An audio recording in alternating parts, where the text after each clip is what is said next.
होदा sir की पाठशाला। Hello students, welcome again to Hoda sir की पाठशाला। आज मैं आप लोगों के लिए लेकर आया हूँ आपके सिविक्स से यानी कि पॉलिटिकल साइंस से लास्ट चैप्टर पॉलिटिकल पार्टीज़। इस चैप्टर में हम लोग देखेंगे कि पॉलिटिकल पार्टीज़ क्या होती हैं, पॉलिटिकल पार्टी की ज़रूरत हम लोगों को क्यों है और पॉलिटिकल पार्टी किस तरीके से डेमोक्रेसी के लिए एक इम्पोर्टेंट एस्पेक्ट्स होती हैं। तो शुरुआत करें इसका। Why do we need political parties? Political party की ज़रूरत हम लोगों को क्यों होती है? आप किसी भी सड़क पर चले जाइए, किसी भी चाय की दुकान पर, किसी भी नुक्कड़ में, लोग वहाँ के पढ़े लिखे हो या ना हो, लेकिन आपको एक इंस्टीट्यूशन का जिक्र हर ज़बान पर मिलेगा और वो इंस्टीट्यूशन है पॉलिटिकल पार्टीज़। हम लोग दुनिया की लार्जेस्ट डेमोक्रेसी हैं और इस डेमोक्रेसी में जो विजिबल इंस्टीट्यूशन है, यानी जिस इंस्टीट्यूशन के बारे में ज़्यादातर लोगों को जानकारी है, जिसके ऊपर लोग नुक्कड़ पर भी, एक रिक्शा वाला भी, एक चाय वाला भी इसके ऊपर बहस कर सकता है, और वो है आपकी पॉलिटिक्स और पॉलिटिकल पार्टीज़। तो आइए जानें कि ये विजिबल इंस्टीट्यूशन जिसके बारे में सब लोगों को पता है और ये सबसे ज़्यादा विजिबल इंस्टीट्यूशन है हमारी डेमोक्रेसी का, वो है पॉलिटिकल पार्टी। इसका डिफिनेशन क्या है? तो a political party is a group of people who come together to contest election and hold power in the government. Political party वैसे लोगों की ग्रुप है जो एक साथ आती हैं इलेक्शन कंटेस्ट करने के लिए, और इलेक्शन कंटेस्ट करने का मतलब है कि उस इलेक्शन में जीत हासिल करना, और जो जीत जाती है वो पार्टी गवर्नमेंट का फॉर्मेशन करती है। यानी अल्टीमेट ऑब्जेक्टिव जो है वो है गवर्नमेंट बनाना और कंट्री को रन करना। ये पॉलिटिकल पार्टीज़ किसी पर्टिकुलर पॉलिसीज़ और प्रोग्राम्स के ऊपर एक मत होती हैं जो कि हमारे सोसाइटी पर या सोसाइटी के लोगों के ऊपर अच्छा असर डाल सके। तो आप देखते होंगे कम से कम 2 पॉलिटिकल पार्टीज़ ऐसी ज़रूर हैं जिसको देश के हर कोने के लोग जानते हैं, और वो है बीजेपी और कांग्रेस। लेकिन दूसरी रीजनल पार्टीज़ भी हैं और कुछ छोटी नेशनल पार्टीज़ जिसको देश के लोग अलग अलग कोने पर अच्छे तरीके से जानते हैं। तो आइए इस पॉलिटिकल पार्टीज़ की कैरेक्टरिस्टिक्स को समझ लें कि एक्चुअली पॉलिटिकल पार्टी का कैरेक्टर क्या होता है। तो ये पॉलिटिकल पार्टीज़ पॉपुलर सपोर्ट लोगों का जीत करके इलेक्शंस के थ्रू, और जैसा कि अभी बतलाया कि वो गवर्नमेंट का फॉर्मेशन करती है, देश को चलाती है, देश में गवर्नमेंट बनाती है। पॉलिटिकल पार्टी हमारे ही सोसाइटी का एक हिस्सा होते हैं और ये पार्टियनशिप में इन्वॉल्व होती हैं। तो आप अगर किसी टेलीविज़न चैनल के न्यूज़ चैनल को उठा करके देखिए, आपको डेली वहाँ पर एक गर्मा गर्म बहस नज़र आएगा। आप देखेंगे कि कुछ लोग जो है कांग्रेस का सपोर्ट ले रहे हैं, कुछ लोग बीजेपी का सपोर्ट ले रहे हैं, कुछ दूसरी पार्टियों का सपोर्ट ले रहे हैं। इस तरीके से हमारे सोसाइटी के लोग भी डिवाइडेड होते हैं। वो पॉलिटिकल पार्टीज़ की कई बार गलतियों और खामियों को भी सपोर्ट कर जाते हैं, जो कि एक पॉलिटिकल पार्टी को या उसके लीडर को वो पसंद करते हैं। तो इस तरीके से ये पॉलिटिकल पार्टीज़ जो हैं हमारी सोसाइटी में एज ए पार्टियनशिप इन्वॉल्व हो जाती हैं, और यहीं से निकल कर आता है पार्टी का मतलब जो है पार्ट इट स्टैंड फॉर, और जिस पॉलिसीज़ को वो सपोर्ट करती हैं और जिस इंटरेस्ट के साथ वो रहती हैं उसको वो अपहोल्ड करती है, यानी उसके साथ कायम रहती हैं। तो ये पॉलिटिकल पार्टी का एक तीसरा इंपॉर्टेंट कैरेक्टरिस्टिक्स है कि इसमें 3 तरह के लोग होते हैं। सबसे पहले जो लोग होते हैं वो लीडर कहलाते हैं। लीडर की क्वांटिटी जो है पॉलिटिकल पार्टीज़ में बहुत कम होती है, और ये पॉलिटिकल पार्टीज़ की हायरार्की में टॉप मोस्ट लोग होते हैं। ये इलेक्शंस को कंटेस्ट करते हैं और ये फिर एमएलए और एमपी बनते हैं। बाद में ये मिनिस्टर्स भी बनते हैं, प्राइम मिनिस्टर भी बनते हैं, चीफ मिनिस्टर भी बनते हैं। लेकिन इन लोगों को लीडर बनाने में, इन लोगों को इलेक्शन जितवाने में, मिनिस्टर्स बनवाने में जिन लोगों का हाथ होता है वो होते हैं उनके एक्टिव मेंबर्स। तो एक्टिव मेंबर्स पॉलिटिकल पार्टी के साथ जुड़े हुए वो लोग होते हैं जो पार्टी के लिए काम करते हैं। और थर्ड होते हैं फॉलोअर्स। जो आम आदमी है, आम सिटीजन्स, जो कि किसी पार्टी के पक्ष में रहता है, ये फॉलोअर्स कहलाते हैं। ये फॉलोअर्स हमेशा जो है किसी एक पर्टिकुलर पार्टी के साथ नहीं होते हैं। ये फॉलोअर्स कई बार किसी पार्टी के पक्ष में खड़े होते हैं, लेकिन अगर उसमें कुछ कमी नज़र आए और दूसरी पार्टी में अच्छाई कुछ नज़र आए तो वो वहाँ पर भी शिफ्ट हो जाते हैं। तो इस तरीके से पॉलिटिकल पार्टी के 3 कंपोनेंट हैं और ये तीनों कंपोनेंट ज़रूरी हैं किसी भी पॉलिटिकल पार्टी को फॉर्म करने के लिए। नेक्स्ट आइए, functions of political parties. Political party की क्या कार्य हैं, क्या फंक्शंस हैं, एग्जामिनेशन में इस पर क्वेश्चन पूछा जाता है। तो पहला फंक्शन आइए देखते हैं यहाँ पर, पार्टीज कंटेस्ट इलेक्शंस।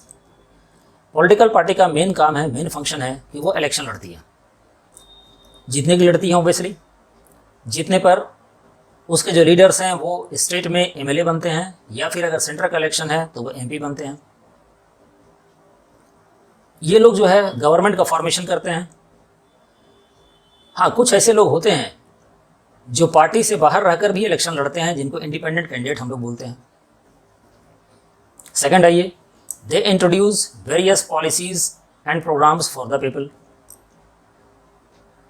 यहाँ पर आपको बतलाते चलें, ये क्वेश्चन ये भी अराइज होता है कि पॉलिटिकल पार्टीज जो है वो हमारे डेमोक्रेसी के लिए क्यों ज़रूरी है। तो इस क्वेश्चन को भी ध्यान में रखिएगा, जब हम लोग फंक्शंस पढ़ेंगे तो वहाँ पर इस क्वेश्चन का भी आंसर आपको मिलता चला जाएगा। तो पॉलिटिकल पार्टीज जो हैं अलग अलग लोगों के लिए, अलग अलग कम्युनिटी के लिए बहुत सारे प्रोग्राम्स और पॉलिसीज़ बनाती हैं और उसको फिर इम्प्लीमेंट करवाती हैं, इंट्रोड्यूस करती हैं जब उनकी गवर्नमेंट आती है। हम लोग एक झगड़ा देख रहे हैं जाति जनगणना को लेकर के, बहुत ज़्यादा हो रहा है। कुछ पार्टियां चाहती हैं कि जनगणना हो, कुछ इसको टालना चाहती हैं। टालने वालों का तर्क ये है कि ये जाति जनगणना जो है वो हमारे देश को डिवाइड कर देगा। करवाने वालों का तर्क ये है कि जाति जनगणना की वजह से अलग अलग जाति के कितने % लोग कहाँ पर हैं ये पता चलेगा, तो आप पॉलिसीज़ और प्रोग्राम्स उनके लिए बहुत बेहतर तरीके से बना पाएंगे। तो यही पॉलिसीज़ और प्रोग्राम्स है जो कि पार्टीज बनाती हैं। नेक्स्ट आइए, ये जो है इंपॉर्टेंट रोल प्ले करती है in decision making to legislate और एग्जीक्यूट। हम लोगों को मालूम है कानून बनाने में लेजिस्लेचर का हाथ होता है और उसको एग्जीक्यूट करने में एग्जीक्यूटिव का हाथ होता है। हम लोगों ने डेमोक्रेसी के 3 पिलर्स के बारे में पढ़ा था, लेजिस्लेचर, एग्जीक्यूटिव और जुडिशरी। तो लेजिस्लेचर यहाँ पर वो लोग होते हैं जो पार्टी से चुन करके आते हैं और पार्लियामेंट में वहाँ पर कानून को बनाते हैं। तो इनका डिसीजन मेकिंग में, लॉज फॉर्मेशन में और उसको एग्जीक्यूट करवाने में बहुत इंपॉर्टेंट रोल होता है। ये पार्टीज़ जब इलेक्शन में सक्सेसफुल होती हैं तो ये फॉर्म करती हैं और रन करती हैं गवर्नमेंट को। जैसे इस बार के 2024 के इलेक्शंस में जो 3 महीने पहले अभी हुई थी, ज़्यादा सीट लेकर के बीजेपी आई, तो उसने दूसरी पार्टियों के सपोर्ट से, जो कि एक कोalition गवर्नमेंट का फॉर्मेशन हुआ, गवर्नमेंट को फॉर्म किया और अभी वो गवर्नमेंट को रन करवा रही हैं। ये पार्टीज़ अगर इलेक्शन को लूज़ करती हैं तब वो अपोजिशन पार्टी कहलाती हैं और वो क्रिटिसाइज करने का काम करती हैं गवर्नमेंट को। यानी कि अपोजिशन जो है, जैसे कि कांग्रेस वो गवर्नमेंट फॉर्म करने के लायक नंबर लेकर के नहीं आई, तो अपोजिशन का रोल प्ले कर रही है। उसका काम है गवर्नमेंट की पॉलिसीज़ जो कि बेहतर उनको ना लग रही हो, या फिर वैसी पॉलिसीज़ जो कि यहाँ के सिटीजन्स के बिहाफ में अच्छा ना हो, उसको क्रिटिसाइज़ करे। गवर्नमेंट अगर किसी चीज़ के ऊपर एक्शन प्रॉपरली नहीं ले रही है तो उसको क्रिटिसाइज़ करे। ये अपोजिशन पार्टी का रोल होता है, प्ले होता है। ये पार्टी जो है पब्लिक की ओपिनियन को शेप करती है बहुत सारे इश्यूज़ में। हम लोग देख रहे हैं कि बहुत सारी ऐसी इश्यूज़ होती हैं जो गवर्नमेंट फॉर्म की है पार्टीज़, यानी जिसको रूलिंग पार्टी बोलते हैं, वो फॉर्म करती हैं, और कुछ इश्यूज़ ऐसे होती हैं जो कि अपोजिशन जो है वो फॉर्म करवाते हैं लोगों के बीच में। एग्जाम्पल के तौर पर आप ले लीजिए कि हमारी जो गवर्नमेंट है वो हम लोगों के बीच में एक इशू को फॉर्म करवाती है कि हम लोग विश्व के जो है टॉप इकोनॉमी बनने जा रहे हैं। बहुत जल्दी हम लोग टॉप 3 में आ जाएंगे और कुछ सालों के बाद हम लोग दुनिया की टॉप मोस्ट इकोनॉमी बन जाएंगे। ये चीज़ बार बार हाईलाइट होती है, डिस्कशन में आता है और लोगों के बीच में एक इशू बन जाता है, लोगों का एक पब्लिक ओपिनियन बन जाता है। अपोजिशन अपना इशू प्ले करती है। अभी रिसेंटली हम लोगों ने देखा कि राहुल गांधी अमेरिका गए, वहाँ पर उन्होंने कह दिया, एक बयान दे दिया कि हम लोग चाइना की तरह अपने यहाँ मैन्युफैक्चरिंग हब नहीं बना पा रहे हैं, इसलिए रोजगार नहीं क्रिएट कर पा रहे हैं। तो अब ये गवर्नमेंट की जो यहाँ पर इशूज थी और जो ओपिनियन था उसके जस्ट अपोजिट ओपिनियन उन्होंने खड़ा कर दिया। तो ये पॉलिटिकल पार्टीज का काम होता है, इस तरह की ओपिनियन को बनाना अलग अलग इशूज के ऊपर जो कि उनको सूट करे, जिसकी वजह से उनको वोट मिले या जिसके वजह से लोग जो है उनके पक्ष में खड़े हो जाएं। Parties provide access to government machinery and welfare schemes implemented by governments। जो भी सरकार वेलफेयर स्कीम्स लेकर के आती है लोगों की भलाई के लिए, पार्टीज जो है उसमें मदद करती हैं, उसका प्रचार प्रसार करती हैं और इस तरीके से वो गवर्नमेंट को हेल्प करती हैं उनके वेलफेयर स्कीम्स को प्रॉपरली इम्प्लीमेंट करवाने में। नेक्स्ट आइए, आपके एनसीईआरटी बुक में फिर से क्वेश्चन राइज करता है, how many parties should be have. Political party का इंपॉर्टेंस तो समझ गए हम लोग, पॉलिटिकल पार्टी जरूरी है, लेकिन कितनी पार्टियां जरूरी हैं, तो इसका प्रॉपर आंसर नहीं हो सकता है। इंडिया में हम लोग देखते हैं कि इलेक्शन कमीशन के पास मोर देन 750 पार्टी रजिस्टर्ड है। दुनिया की बात करें तो 3 तरह की पार्टी हैं। सिंगल पार्टी सिस्टम है जो कि चाइना में है, जहाँ पर कम्युनिस्ट पार्टी ऑफ चाइना एक ही पार्टी होती है, आपको इलेक्शन लड़ना है तो आप उसी पार्टी के अंदर रह कर इलेक्शन लड़ सकते हैं और चाइना सक्सेसफुल है। अपनी इकोनॉमिक पोजीशन को देखिए, चाइना ने बहुत स्ट्रांगली डेवलप कर लिया है। बाई पार्टी सिस्टम, जहाँ पर 2 पार्टी सिस्टम है। एग्जाम्पल के तौर पर आप यूएसए और यूके ले सकते हैं। अभी आप देख रहे होंगे कि अमेरिका में इलेक्शंस होने जा रहे हैं, डेमोक्रेट्स और रिपब्लिक के बीच में। आप इनका जो है बहस देखते होंगे टेलीविज़न पर, कमला हैरिस और डोनाल्ड ट्रंप के बीच में। तो मेनली वहाँ पर 2 ही पार्टी हैं और अमेरिका भी सक्सेसफुल है, यूके भी सक्सेसफुल है, ये सब डेवलप कंट्रीज़ हैं। और तीसरा सिस्टम आप देखते होंगे मल्टी पार्टी सिस्टम, जहाँ पर बहुत सारी पार्टीज़ हैं। अभी आपको जैसा कि बताया कि मोर देन 750 पार्टीज़ जो है हमारे इलेक्शन कमीशन के पास रजिस्टर्ड है। सब के सब तो इलेक्शंस नहीं लड़ती हैं, लेकिन ज़्यादातर इसमें से इलेक्शंस लड़ती हैं। और हम लोग इंडिया के बारे में भी देखें तो हम भी पीछे नहीं हैं, हम भी वर्ल्ड इकोनॉमी में फिर पोजीशन जो है अपने आप को पोजीशन पर अभी बरकरार रखा हुआ है। हम लोगों ने बहुत सारी चीज़ों पर हम लोग फाइट कर रहे हैं टॉप में आने के लिए, लेकिन बेहतर कौन? जब इसकी बात करते हैं तो इसका आंसर आप एक पर्टिकुलर पार्टी या पर्टिकुलर कंट्री को देख करके नहीं दे सकते हैं। हम ये नहीं बोल सकते हैं कि चाइना में सिंगल पार्टी सिस्टम सक्सेसफुल है इसलिए हमारे यहाँ भी होगा। हम ये नहीं बोल सकते हैं बाई पार्टी सिस्टम यूके या यूएसए में सक्सेसफुल है तो हमारे यहाँ भी सक्सेसफुल होगा। हमारी कंट्री जो है एक महान डेमोक्रेसी है, इसके अंदर various type of culture, religion और अलग अलग कम्युनिटी के लोग रहते हैं। यहाँ पर सिंगल पार्टी सिस्टम सक्सेसफुल नहीं हो पाएगी। बाई पार्टी सिस्टम भी उतना ज़्यादा सक्सेस नहीं कर सकता है जितना मल्टी पार्टी सिस्टम हमारे यहाँ सक्सेसफुल हो सकता है। फिर क्वेश्चन राइज होता है, if there were no political parties then, political party ही ना हो तब क्या होगा? तो सिंपल सा बात है कि जो भी इलेक्शंस होंगी बिना पार्टी के लोग लड़ेंगे, जिसको हम लोग इंडिपेंडेंट बोलते हैं, इंडिपेंडेंट कैंडिडेट्स। तो वो क्या इंडिया की पॉलिसी को बनाने में कारगर साबित हो सकते हैं? क्या एक आदमी जो आपके कंस्टिट्यूएंसी से खड़ा हो, क्या वो पूरे इंडिया का पॉलिसी बना सकता है? नहीं कर पाएगा। उसे तो चिंता होगी सिर्फ कि आप कैसे खुश हों, हमारे कंस्टिट्यूएंसी के लोग कैसे खुश हों। अगर वो साउथ दिल्ली से इलेक्शन लड़ रहा है तो उसे सिर्फ इस बात की फिक्र होगी साउथ दिल्ली का प्रॉब्लम क्या है, उसको कैसे हम सॉल्व कर दें ताकि वहाँ के लोग खुश हों और हमको वोट दे दें। यानी कि कंट्री का एडमिनिस्ट्रेशन जो है उसका चार्ज कोई नहीं ले सकता है, उसकी जिम्मेदारी कोई नहीं लेगा। लेकिन अगर वो मल्टी पार्टी सिस्टम में होगा तो एक आदमी फैसला नहीं कर सकता है। अलग अलग रीजन में जो अलग अलग उस पार्टी के लीडर्स हैं, उसके जो फॉलोअर्स हैं, इन लोगों के जरिए वो एक पॉलिसी को बनाएगा।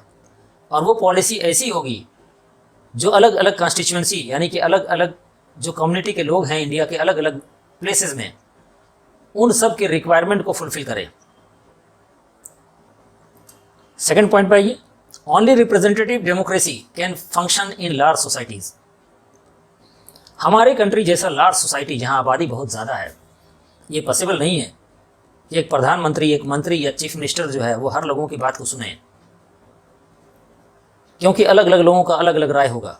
तब यहाँ पर हम लोग रिप्रेजेंटेटिव फॉर्म ऑफ गवर्नमेंट का फॉर्मेशन करते हैं, यानी हम अपने एक रिप्रेजेंटेटिव एमपी या फिर एमएलए के फॉर्म में चुनते हैं।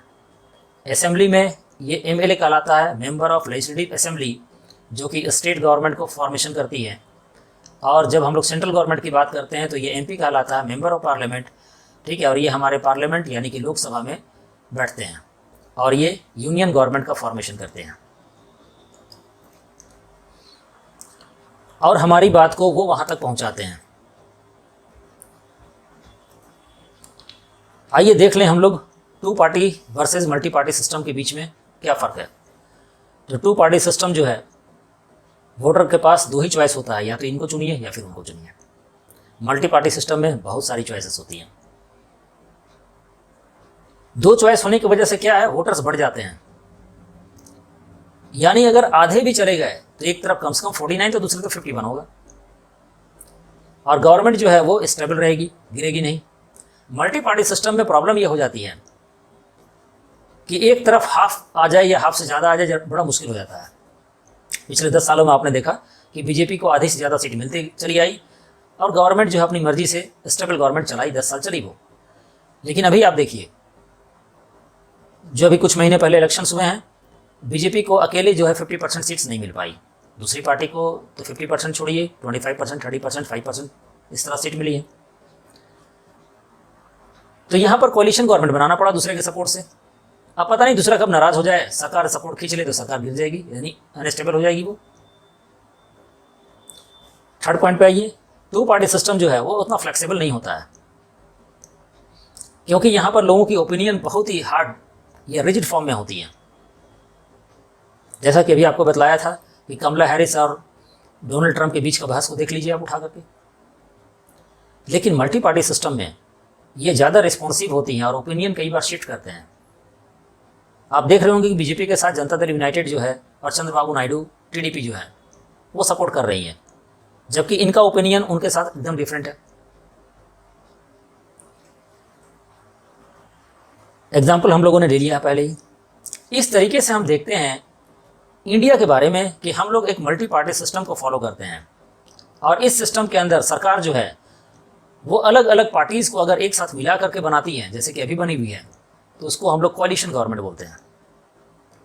बहुत सारी पार्टीज़ जो हैं वो या तो पहले से हाथ मिला लेती हैं और एक साथ इलेक्शन लड़ती हैं, या फिर इलेक्शन हो जाने के बाद वो हाथ मिलाती हैं और एक साथ आ जाती हैं, अलायंस बनाती हैं। मेजर अलायंस में हमारे यहाँ जो बीजेपी और उनके सपोर्टिंग पार्टीज़ हैं उनको एनडीए बोलते हैं, नेशनल डेमोक्रेटिक अलायंस। दूसरी तरफ जो है यूपीए है, जो कांग्रेस लीड करती है, यूनाइटेड प्रोग्रेसिव अलायंस, जिसको बढ़ा करके अभी नाम चेंज किया गया इस इलेक्शन में और उसका नाम पड़ा INDIA। तो हर पार्टी हमारे कंट्री में जिसे भी इलेक्शन लड़नी होती है उसको इलेक्शन कमीशन के पास रजिस्टर्ड होना होता है। क्लास 9th में आपने पढ़ा होगा इलेक्शन कमीशन और उसके पावर्स के बारे में। ये एक इंडिपेंडेंट बॉडी है जिनका मेन काम है इलेक्शन कंडक्ट करवाना। ये हर पार्टी को एक यूनिक सिंबल देती है और उसके जो ऑफिशियल कैंडिडेट होते हैं वही इलेक्शन उस पार्टी से लड़ पाते हैं। वैसी पार्टी जो कि इलेक्शन कमीशन के पास रजिस्टर्ड होती है और उनको इलेक्शन कमीशन कुछ फैसिलिटीज़ भी देती है इलेक्शन के दरमियान, उसको हम लोग रिकॉग्नाइज्ड पॉलिटिकल पार्टीज बोलते हैं। तो हमारे यहाँ नॉर्मली जो है दो तरीके की पार्टीज होती हैं, एक होती है नेशनल पार्टी और दूसरा होता है एक स्टेट पार्टी, जिसको हम लोग लोकल पार्टी भी बोलते हैं। तो आइए समझें कि एक नेशनल पार्टी को बनने के लिए क्या क्या करना होता है।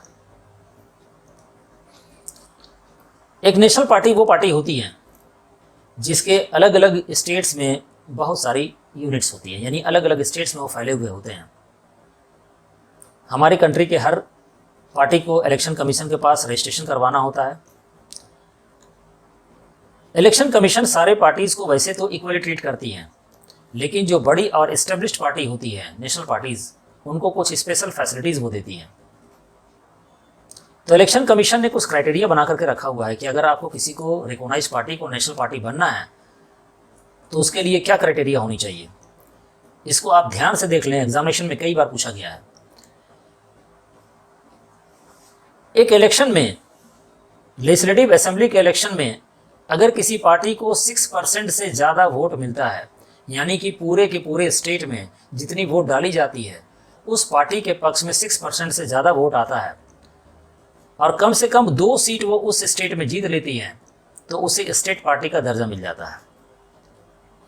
इसी तरीके से लोकसभा के इलेक्शन में किसी पार्टी को पूरे इंडिया में मिला करके 6% से ज़्यादा वोट मिल जाती हैं, या फिर 4 स्टेट के असेंबली इलेक्शन में वो 4 सीट कम से कम जीत लेती हैं, तो उस पार्टी को नेशनल पार्टी का दर्जा मिलता है।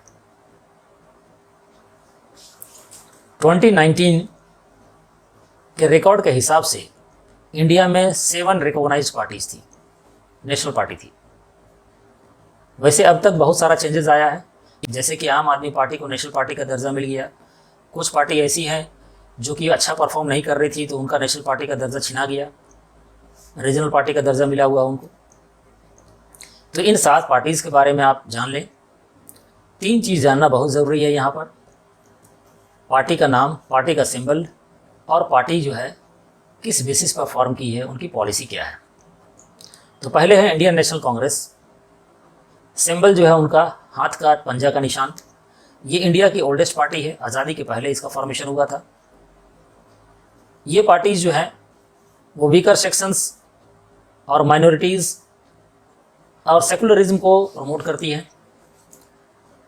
अभी ये अपोजिशन पार्टी है लोकसभा में, और यूपीए या फिर जिसको अभी INDIA जो नया अलायंस है, इसके लीडर जो है वो इंडियन नेशनल कांग्रेस ही है। शॉर्ट नेम इसको कांग्रेस ही बोलते हैं हम लोग। दूसरी पार्टी भारतीय जनता पार्टी, 1980 में फॉर्मेशन हुआ था इसका। पुराना नाम इसका जनसंघ है। ये इंडिया के एंशिएंट कल्चर और वैल्यूज़ को लेकर चलती है, कल्चर नेशनलिज्म को। हिंदू तो इसके एजेंडे में होता है। यूनिफॉर्म सिविल कोड के लिए अभी ये कोशिश में लगी हुई है। NDA जो अलायंस है इसको करेंटली ये लीड करती है, और अभी सेंटर में ये गवर्नमेंट में है, यानी गवर्नमेंट इंडिया की अभी यही चला रही है। अलायंस में है लेकिन ये लीडर है। तीसरी party all India Trinamool Congress. Symbol इसका जो है फ्लावर 3 पत्तों का साथ है और ग्रास। 1 जनवरी 1998 को इस्टेब्लिश हुई थी और इसके लीडर का नाम है ममता बनर्जी। कांग्रेस से ये टूट करके पार्टी बनी और 2016 में इसको नेशनल पार्टी का दर्जा मिला। चौथी पार्टी का नाम है बहुजन समाज पार्टी। 1984 में इसको काशीराम ने फॉर्म किया था। बहुजन समाज, जिसके अंदर दलित्स, ट्राइबल्स, OBC और रिलीजियस माइनॉरिटी लोग आते हैं, उनको लेकर के ये इलेक्शंस में जाती हैं। मेनली इनका इंटरेस्ट वेलफेयर ऑफ दलित्स और ऑप्रेस्ड पीपल जो है उनको लेकर के है। इसका स्ट्रॉन्ग बेस मध्य प्रदेश, छत्तीसगढ़, दिल्ली और पंजाब में है। 5वीं पार्टी है कम्युनिस्ट पार्टी ऑफ इंडिया। 1925 में ये पार्टी बनी थी और जो मार्क्सिज्म और लेनिनिज्म है उसको ये फॉलो करती है। सेकुलरिज्म और डेमोक्रेसी की ये पक्षधर है। केरला, वेस्ट बंगाल, पंजाब, आंध्र प्रदेश, तमिलनाडु में ये पार्टी अच्छे पोजीशन पर थी, लेकिन अब धीरे धीरे इसका जनाधार जो है खत्म होता जा रहा है। Communist party of India, Marxist, CPIM। यहाँ पर आपको बतलाते चलें कि केरला में ये पार्टी अभी गवर्नमेंट में है। यहीं पर मार्क्सिस्ट यानी कम्युनिस्ट पार्टी ही है, लेकिन ये अलग हो गई थी। मार्क्सिस्ट के नाम से इसको जानते हैं हम लोग। 1864 में ये पार्टी बनी। ये भी मार्क्सिज्म और लेनिनिज्म को सपोर्ट करती है। सोशलिज्म, सेकुलरिज्म और डेमोक्रेसी को ये फॉलो करती है। इंपीरियलिज्म और कम्युनलिज्म के ये बहुत ज़्यादा खिलाफ खड़ी रहती है। सोशियो इकोनॉमिक जस्टिस के लिए ये पार्टी लड़ती रहती है। वेस्ट बंगाल, केरला और त्रिपुरा में इसका स्ट्रॉन्ग बेस है और ये पार्टी 34 ईयर्स तक वेस्ट बंगाल में कंटिन्यूसली गवर्नमेंट में रही। और 7th पार्टी है नेशनलिस्ट कांग्रेस पार्टी। 1999 में ये कांग्रेस से टूट करके बनी थी और ये गांधी के सेकुलरिज्म, इक्वलिटी, सोशल जस्टिस को फॉलो करती है। शरद पवार इसके लीडर हैं। कुछ रीजनल पार्टीज़ को इस डायग्राम में दिया गया है चार्ट में, एक बार सारे को देख लीजिएगा। लेकिन कुछ इंपॉर्टेंट जहाँ पर कि स्टेट्स में भी इलेक्शंस हो रही है उसको ध्यान में रख करके पढ़ लीजिएगा, MCQ में क्वेश्चंस आ सकते हैं। जैसे जम्मू कश्मीर में इलेक्शन हो रहा है तो यहाँ पर नेशनल कॉन्फ्रेंस इंपॉर्टेंट पार्टी है, ठीक है। जम्मू कश्मीर पैंथर्स पार्टी और पीपल्स डेमोक्रेटिक अलायंस, ये 3 बहुत इंपॉर्टेंट पार्टी है, इसको याद रखिएगा।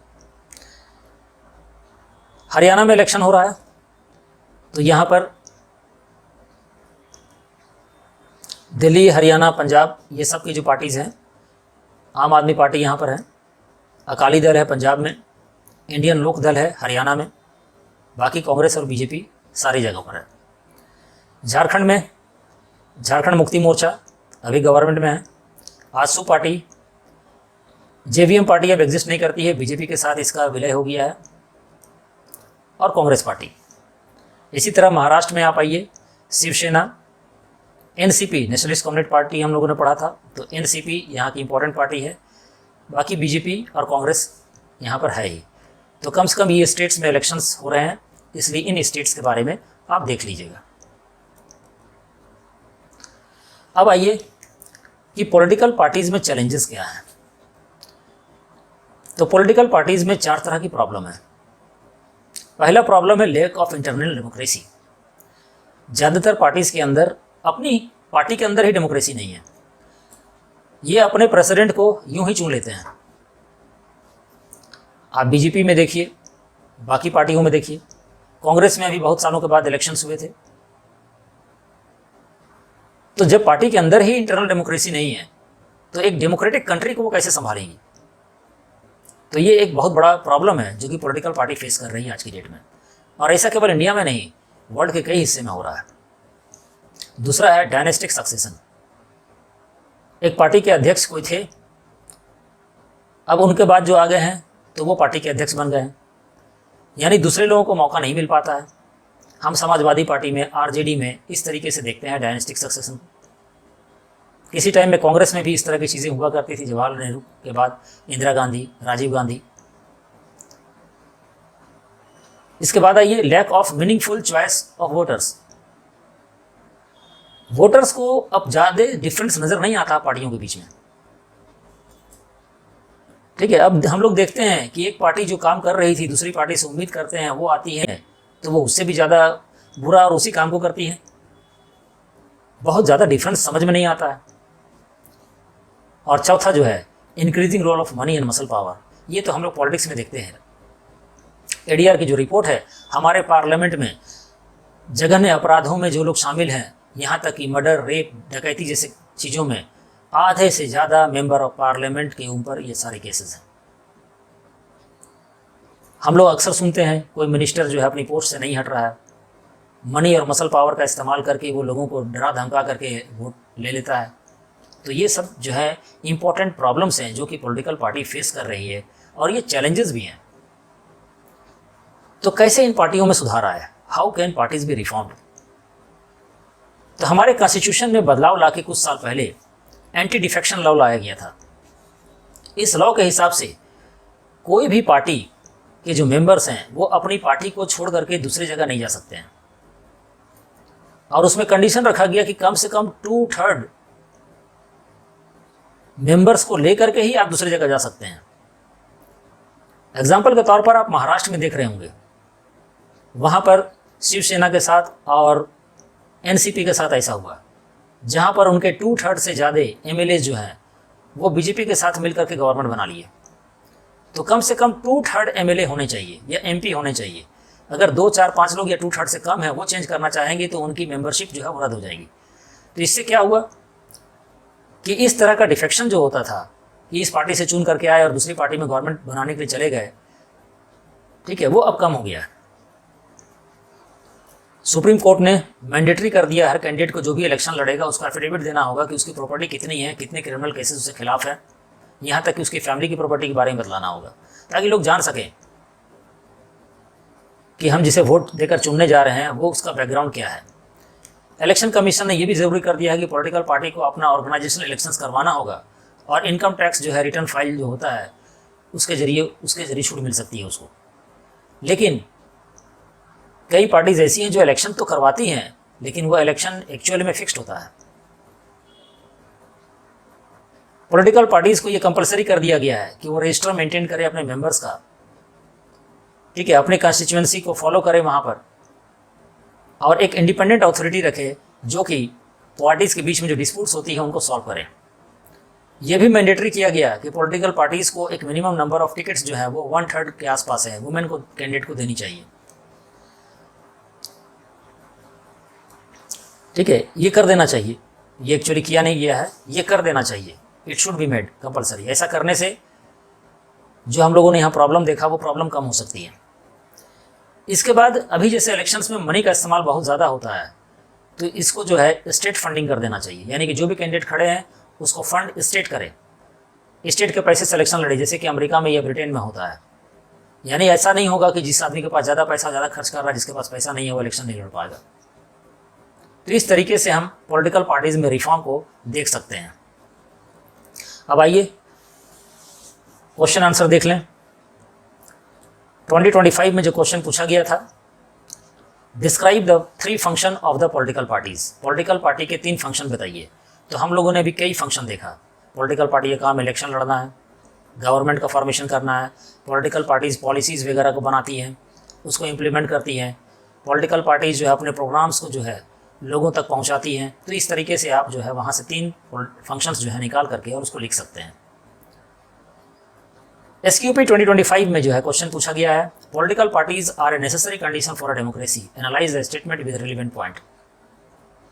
तो हम वहाँ पर लिखेंगे कि बिना पॉलिटिकल पार्टी के डेमोक्रेसी एग्जिस्ट नहीं कर सकती है, क्योंकि पॉलिटिकल पार्टी नहीं होगी तो एक इंडिपेंडेंट कैंडिडेट जो है वो पॉलिसी नहीं बना पाएगा, वो प्रॉपरली गवर्नमेंट को रन कर ही नहीं सकता है, वो उसके लिए रिस्पॉन्सिबल नहीं हो सकता। अभी हम लोगों ने पढ़ा था उस बारे में। वो प्रॉमिस नहीं कर पाएगा लोगों से, यानी वैसी प्रॉमिस जो कि पॉलिसीज को लेकर के बनी हुई हो, एक लार्जर एरिया को कवर करता हो, लार्ज पार्ट ऑफ इंडिया को कवर करता हो। गवर्नमेंट जो बनेगी उस बन तो जाएगी लेकिन उसकी यूटिलिटी जो है वो अनसर्टेन हो जाएगी, बहुत जो बड़ा मतलब नहीं रह जाएगा सरकार का। हमारी सोसाइटी बहुत बड़ी है और बहुत कॉम्प्लेक्स है और बहुत सारे इश्यूज हैं यहाँ पर। लोग आपस में उलझ जाएंगे, लोग एक दूसरे से लड़ने लगेंगे अगर इंडिपेंडेंट रहेंगे तो। पार्टीज यहाँ पर रहती है तो पार्टी जो है, पार्टी के जो भी पॉलिसीज़ हैं उसके साथ जुड़ी हुई होती हैं। अगर उससे खिलाफ हो जाती हैं तो उनके ऊपर एक्शंस हो सकते हैं, यानी कि उन्हें डिसिप्लिन में रहना होता है। हर आदमी को एक ही बार में डेवलपमेंट के लिए पैसा भी नहीं मिल सकता है। सब लोग चाहेंगे कि मेरा डेवलपमेंट हो, और नहीं तो वो धमकी देते रहेंगे कि सरकार गिरा देंगे। लेकिन पार्टीज ऐसा नहीं कर सकती हैं, क्योंकि अभी बतलाया कि एंटी डिफेक्शन लॉ लागू है।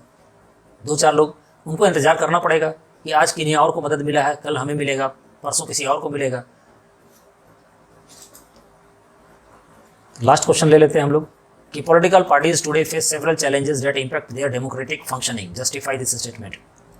तो पॉलिटिकल पार्टीज आज बहुत सारी चैलेंजेस फेस कर रही हैं और ये हमारी डेमोक्रेटिक फंक्शनिंग पर भी असर डाल रही हैं। तो हम लोग ये सारे चैलेंजेस को लेकर के यहाँ पर आगे बढ़ेंगे।